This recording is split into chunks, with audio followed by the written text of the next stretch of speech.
हम प्रभु परमेश्वर को धन्यवाद देंगे आज की सुंदर सुबह के लिए। प्रियो, हमारा हृदय परमेश्वर के प्रति धन्यवाद से भरा है। सोमवार से लेकर आज शनिवार तक प्रभु ने हमें संभाला। आज शनिवार है। मैं आप सबका स्वागत करता हूं कि आप हमारे साथ बराबर रहे, पूरे सप्ताह भर रहे, और मेरा विश्वास है कि आज भी हम सब प्रभु के साथ आनंदित होकर प्रभु की महिमा करेंगे। लिविंग क्रिश्चियन मूवमेंट फेलोशिप की सेवकाई में आप सभी का स्वागत है, वेलकम है। प्रभु आप सबको बहुत आशीष दे और प्रभु का हाथ आप सबके साथ बना रहे। आज के इस दिन की शुरुआत हम प्रभु के इस वचन के साथ करना चाहते हैं ताकि वचन मेरे और आपके लिए आशीष का कारण बन सके। हम पढ़ेंगे प्रकाशित वाक्य उसका 11 अध्याय और उसके 16 पद से लेकर 19 पद तक, जहाँ भयंकर बातें लिखी है। लिखता है, तब 24 प्राचीन जो परमेश्वर के सामने अपने अपने सिंहासन पर बैठे थे, मुंह के बल गिरकर परमेश्वर को दंडवत करके ये कहने लगे, हे सर्वशक्तिमान प्रभु परमेश्वर जो है और जो था, हम तेरा धन्यवाद करते हैं कि तूने अपनी बड़ी सामर्थ को काम में लाकर राज्य किया है। जातियों ने क्रोध किया पर तेरा प्रकोप आ पड़ा है और वह समय आ पहुंचा है कि मरे हुओं का न्याय किया जाए और तेरे दास भविष्यद्वक्ताओं और पवित्र लोगों को और उन छोटे बड़ों को जो तेरे नाम से डरते हैं बदला दिया जाए और पृथ्वी के बिगाड़ने वाले नष्ट किए जाएं। तब परमेश्वर का जो मंदिर स्वर्ग में है वह खोला गया और उसके मंदिर में उसकी वाचा का संदूक दिखाई दिया और बिजलियां और शब्द और गर्जन और भूकंप हुए और बड़े ओले पड़े। परमेश्वर अपने इस वचन के पढ़े और सुने जाने पर आशीष दे। आमीन। प्रेमी देवन परमेश्वर, हम आपके हृदय से आभारी हैं कि आपने हमें सुंदर समय दिया है, आज का दिन दिखाया, इसके लिए धन्यवाद देते हैं। हम प्रार्थना करते हैं प्रभु जी हमारे उन सारे भाई बहनों के लिए जो आज हमारे साथ इस YouTube चैनल पर जुड़े हैं, आपकी आवाज को सुन रहे हैं, उनके हृदय में प्रभु अपनी शांति दे, तसल्ली दे। ये वचन उनके हृदय को आनंद से भर दे, सामर्थ और शक्ति से भर दे। हम आपकी आत्मा को भेजते हैं प्रभु, जो बीमार है, परेशान है, कठिनाई में है, दुख में, मुसीबत में है, आप उनकी सुधि ले ताकि परमेश्वर वो पूरी तरह स्वस्थ हो जाए और आपकी महिमा कान बन सके और जो आपकी योजना प्रभु उनके जीवन से पूरी की जाए। हम बड़े आदर के साथ, दीनता, नम्रता के साथ प्रभु हमारे प्रदेश को, प्रदेश के मुख्यमंत्री अशोक गहलोत जी को आपके हाथों में सौंपते हैं। हमारे देश को, देश के राष्ट्रपति को, प्रधानमंत्री जी को आपके हाथों में सौंपते हैं। आप उनकी भी सुधि ले, उनको सुरक्षित रखे, आपका हाथ उनके साथ बना रहे प्रभु। हम बड़े आदर के साथ आज के इस डिवोशन को आपके हाथों में सौंपते हुए इस विनती को अपने प्रभु अपने धार करता यीशु मसीह के नाम से मांगते हैं। आमीन।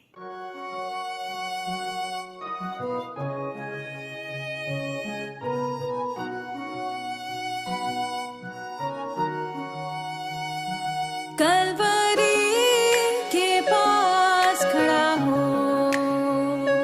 खून की धारा देखता जा, तेरे पापों का यही दाम दिया है मसीह यीशु ने।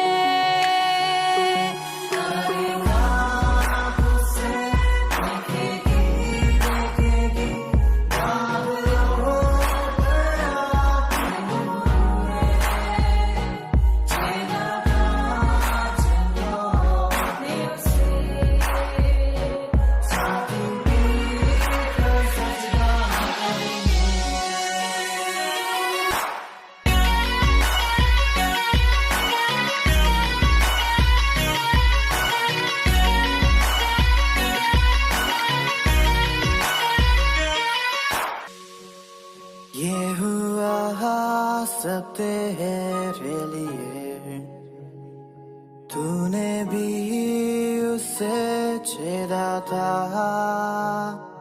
फिर भी प्यार से वो बुलाता, जाता क्यों नहीं तू उसके पास, फिर भी प्यार से वो बुलाता, जाता क्यों नहीं तू उसके पास।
तौबा कर दरवाजा होगा बंद, कुछ ना होगा फिर पछताने से। तौबा कर दरवाजा होगा बंद, कुछ ना होगा फिर पछताने से।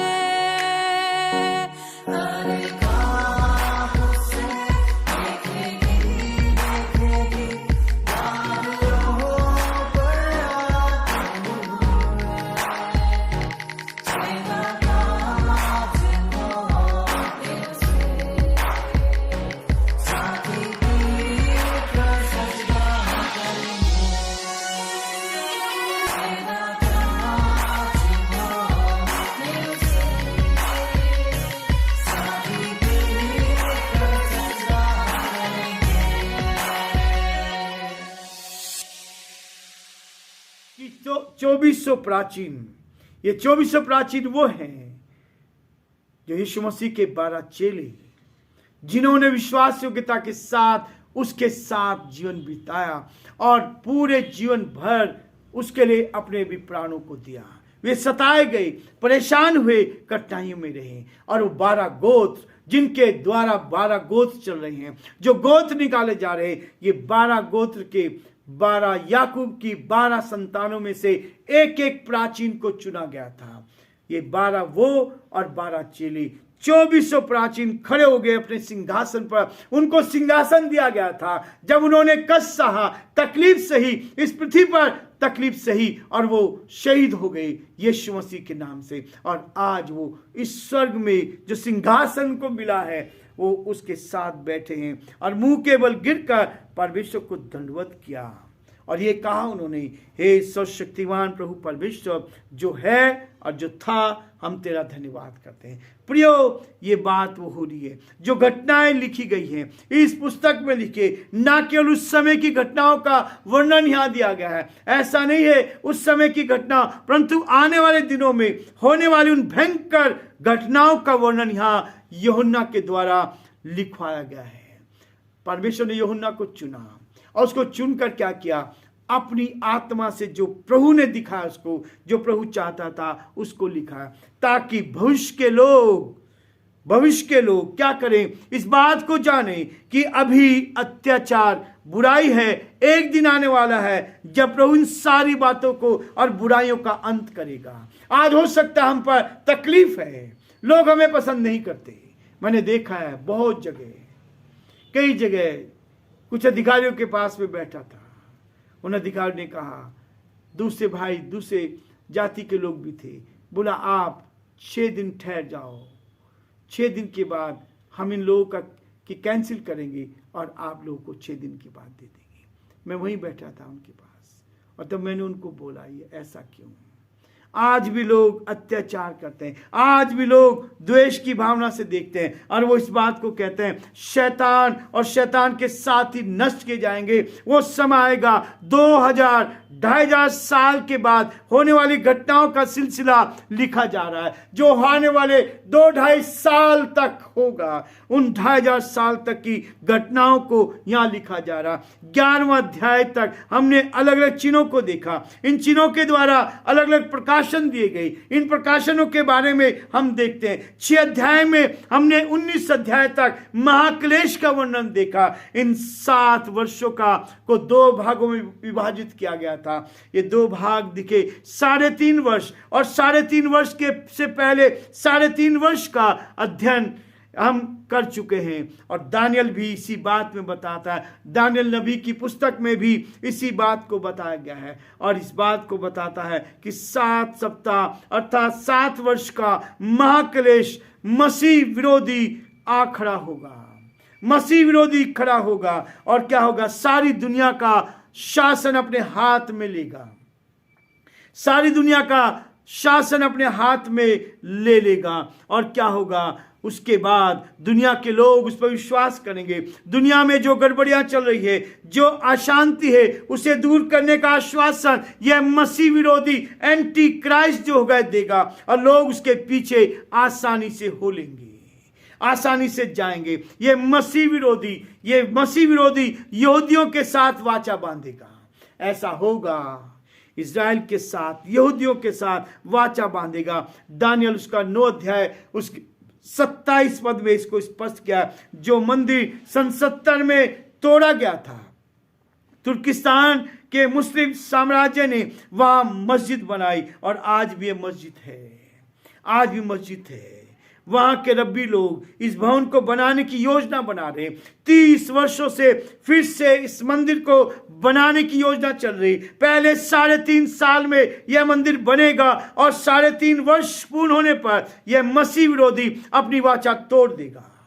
ऐसा होगा जब मंदिर बन जाएगा और स्वयं इस मंदिर में खड़ा होगा और कहेगा, मेरी भक्ति करो, मेरी आराधना करो। 3.5 साल तक यह मंदिर बनेगा और 3.5 साल के बाद जो ख्रीष्ट विरोधी ने, जो एंटीक्राइस्ट ने जो वाचा बांधी थी, उसको वो तोड़ देगा। और ये भविष्यवाणी पहले से दानियल नबी की किताब उसका 9 अध्याय 27 पद में है और मत्ती उसके 24 अध्याय और उसके 24 और 25 अध्याय में इस मसीह विरोधी अर्थात उजाड़ने वाली वस्तु को देखा जाएगा। वहां लिखा है, जब तुम उजाड़ने वाली उस घृणित वस्तु को देखो।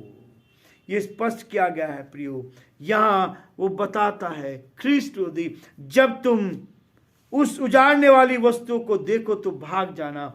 उस 3.5 वर्ष में यह मसीह विरोधी लोगों का भयंकर क्लेश और दबाव डालेगा। इसका 12 वर्ष जो 12वें अध्याय में, 11वें अध्याय में इसका वर्णन दिया गया है। इस बात को हम देखते हैं, भयंकर होगा। इसका वर्णन 12 अध्याय में भी है और 16 अध्याय तक ये चलता चला जाएगा।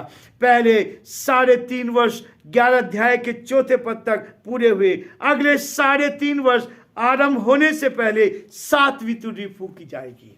ये जो तुर्री फूंकी गई है, ये 7वीं तुर्री फूंकी जाएगी प्रियो। और इसी बात को कहता है, परंतु 7वीं तुर्री फूंकने पर ऊंचे शब्द से गर्जन होने लगेंगे और गर्जन के शब्द सुनाई देंगे। यहां से आगे आवाजों के बारे में जो वर्णन दिया गया है 11 अध्याय के 15 पद में है। ऊंचे शब्द का वर्णन है। पद बिजलियों की चमक और बादलों की गड़गड़ाहट होगी। ये चीज स्पष्ट दिखाई दे रही है प्रियो। आने वाली भयंकर स्थिति है जो यहाँ पर 19 पद में बताया गया है कि तब परमेश्वर का जो मंदिर स्वर्ग में है, पृथ्वी पर नहीं, स्वर्ग की बातें हो रही है। ये स्वर्ग में खोला गया और उसके मंदिर में उसकी वाचा का संदूक दिखाई दिया और बिजलियां और शब्द और गर्जन और भूकंप हुए और बड़े ओले पड़े। यह है भयंकर स्थिति प्रियो। प्रभु हम सबको बहुत आशीष दे और प्रभु का हाथ हम सब पर बना रहे ताकि हम प्रभु की महिमा कर सके। आज हम यहीं रुकेंगे और फिर नए सप्ताह में फिर हम आपके सामने सोमवार के दिन होंगे। कल रविवार है, रविवार के दिन हम आराधना करते हैं, ऑनलाइन आराधना होती है। यदि आप चाहते हैं तो हमारे साथ जुड़ सकते हैं और आशीष को प्राप्त कर सकते हैं। प्रभु आप सबको बहुत आशीष दे और प्रभु का हाथ आप सब पर बना रहे।